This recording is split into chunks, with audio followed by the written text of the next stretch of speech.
Time now for sports on 104.7 The Cave. Here's Ned Reynolds.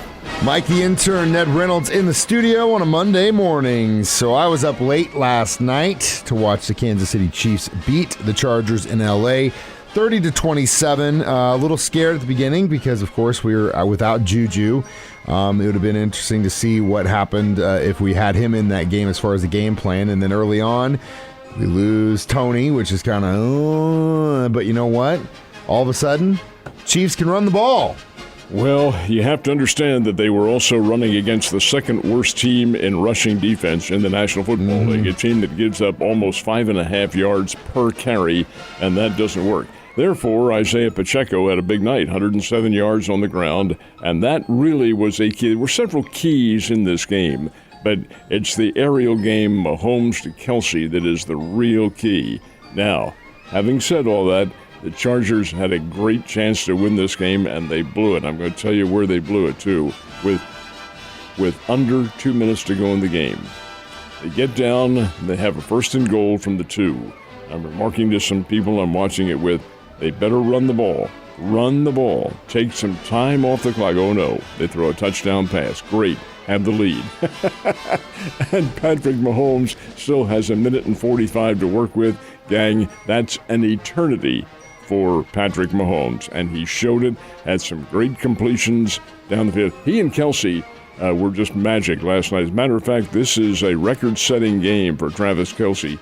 This is his 33rd 100-plus yard game in receiving, and that pushes him past Rob Gronkowski now for the lead among all-time receivers for tight ends. And we're talking about the receptions in a game, the total number of yards, over 100. Also had all 3 touchdowns that Mahomes threw last night. Mahomes had a great night. He was 20 of 34, 329 yards, 3 touchdowns. Now, that takes nothing away from Justin Herbert. Herbert had a big night as well. But the difference is that Herbert was sacked 5 times, and Mahomes was not sacked at all. They did get to him and hurried him and all that sort of thing. But in terms of pressure, hey, that's where Kansas City is getting it done. These are good quarterbacks that they're playing. Justin Herbert's a very fine player. But you have to have that line in front of you helping you out, and the Chiefs' defense is really putting it to them and hurrying these teams. They are, and it was really good. Man, I got to tell you, Nick Bolton had some pretty good stops last night. He looked really good. Dunlap stepped up, had a really good game. I mean, it's a really, really refreshing thing to see in years past where we've been so dangerous offensively, and we still are, how quick we've become on the defensive side of the ball and how good they look. But you know what? Well, in Bolton's case, now you have to understand too, he and Gay are working very well together in the backfield, and the Chiefs are calling key blitzes at the right time. Most of Bolton's danger last night was called on safety blitzes, and he wasn't stopped. Wasn't stopped by anybody. Well, that is what he's supposed to do. That's part of his game. He led the team in tackles with 14, and that's what that middle linebacker or outside linebacker is supposed to accomplish, and he did. He's doing it very well. Bolton's a fine player, really a fine player. So is Willie Gay. That whole linebacking crew is pretty doggone good, but it's all set up by the disruption of Chris Jones and sometimes Frank Clark, but more often than not, the Karlefkis, it is, from Purdue, coming in there and doing his job as well. He's coming up big time in his rookie year, which is nice to see. So, yeah, it was definitely worth staying up till 10:34, and I slept good last night. Entertaining ball game, and with the Chiefs win, that pretty much puts the AFC West out of contention now. The Kansas City has it wrapped up, so they'll be the number 1 representative in the AFC West when the playoffs come up. Now, they can't slide backwards. Have the Rams coming up. The Rams are the defending Super Bowl champions. They're not probably going to be back to defend it because they're not all that good. But Chiefs have them coming up. They also have some rather significant games still to play. Haven't played Denver at all this year. Will, of course, within a couple of weeks of each other. But the Broncos aren't very good.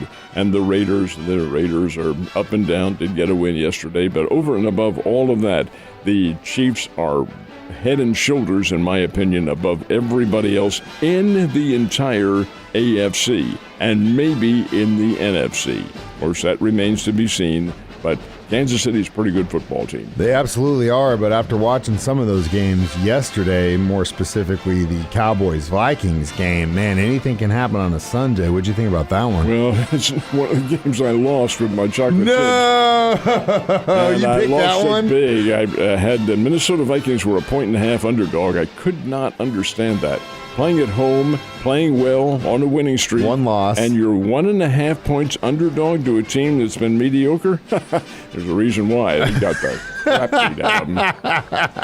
Well, I won't bring up any more action across There the were league. others, I don't believe want you me. to throw any more bottles at I'm me. not going to throw anything, but I have to understand, gang, this is the NFL, and we've talked about it many, many times. These athletes, they're professional athletes. They are skilled at what they do, and anything can happen. You know that old adage, well, on any given Sunday. Well, that is true, because these are top-level athletes who can do a lot of things. They absolutely can, and it's crazy. You've got a team like, for example, Buffalo, who barely makes it to the game in Detroit.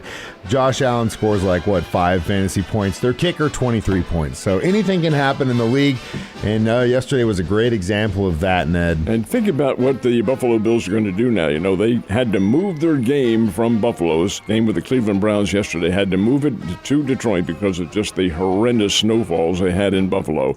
All right, what do the Bills do? Well, they'll pack their bags and stay right there, because Thanksgiving Day, they play the Detroit Lions in that same ballpark. So why move? Why stay? Why? Heck, we're right here. We'll just make our home here. So we went over the Chiefs game.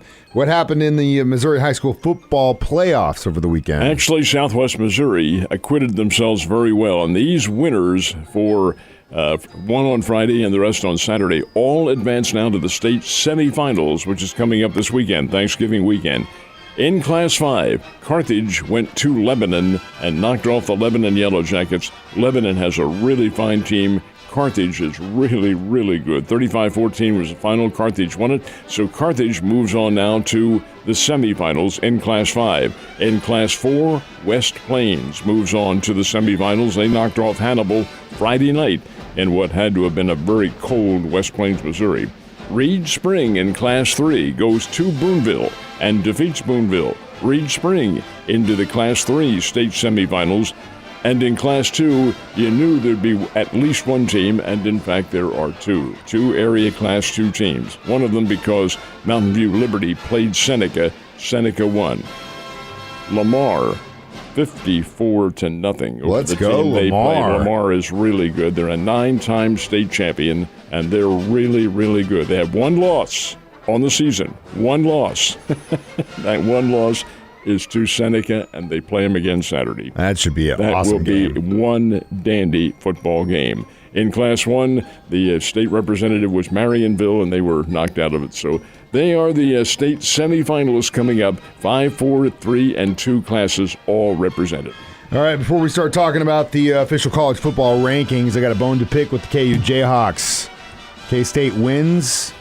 KU beats Texas. K-State is in the Big 12 championship against TCU. We get a chance to get revenge against a team we should have beat, but our quarterbacks went down. Didn't happen because KU just bleeped the bed.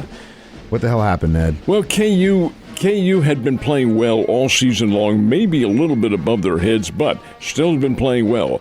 Their new coach has really instilled a level of achievement in them, but they aren't really quite there yet. They're not mature enough to be able to handle things, and the Longhorns go in there and really ripped on them pretty good. But over and above all that, Kansas, I should say, is on the way back. Bears play them next year in Lawrence. Be very interesting. KU is making rapid strides, and they'll be back. They'll have a bowl game this year. It'll be one of the lower levels, but they still will play in a bowl game. Definitely deserved it, and they will play the K-State Wildcats in the final regular season game. So hopefully K-State will still make it into the Big 12 championship, but who knows? Who knows? So let's talk about higher up in the ranking area beyond my own personal teams. How are things looking at the top? Well, this was really a wacko weekend. Now, when the rankings are announced tomorrow, it'll be tomorrow evening when they do the official bowl rankings. There probably won't be any change in the top 4, although TCU was just plain fortunate.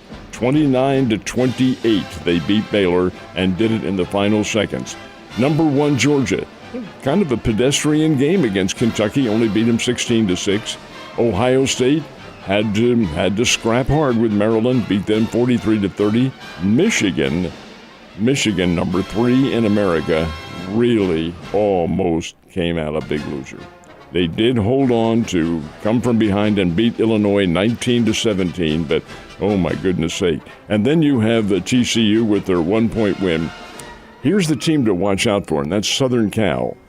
Somebody's going to have some disruption in the top 4 this week because Michigan and Ohio State play each other in their big game in Columbus. And so there's going to be a loser, and that loser will probably drop out of the top 4. I think Ohio State's going to be a slight favorite in this game, but over and above all that, watch out for Southern California. They have played well. They have won their way into the Pac-12 championship game against Oregon. But here's the key. Southern Cal still has a game remaining. It's a traditional game. It's a non-conference game. The Los Angeles Coliseum will probably have about 85 or 90,000 people in there because of this traditional rivalry. Southern Cal is playing a red-hot Notre Dame team on Saturday. That'll be Saturday evening. Everybody will be watching it. Southern Cal will probably be favored and probably win the game. Notre Dame is no slouch. If they beat Southern Cal, oh my goodness sake, does that ever throw the bowl championship series into a big jumble.